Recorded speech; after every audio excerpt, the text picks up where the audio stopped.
Kebakaran kembali terjadi di kawasan Kuta Selatan Badung pada Senin 21 Agustus malam.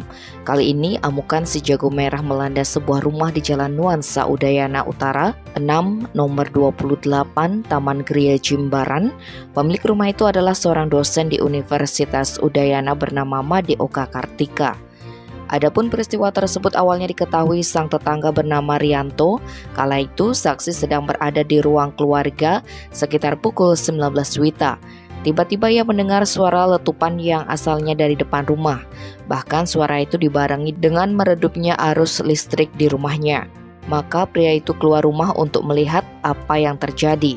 Sontak ia kaget saat melihat ada percikan bunga api dari TKP yang posisinya tepat bersebelahan dengan tempat tinggalnya. Sehingga Rianto bergegas menyelamatkan barang berharga yang ada di rumahnya. Kejadian itu lantas dilaporkan ke Pemadam Kebakaran Kabupaten Badung. Selanjutnya 3 unit Damkar Kabupaten Badung, BPG, dan ITDC pun tiba di lokasi kejadian.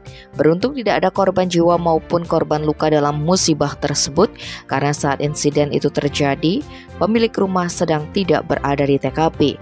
Kerusakan yang diakibatkan kebakaran itu pun tidak terlalu masif, hanya bagian ujung atap balkon rumah milik dosen Unut dan plafon.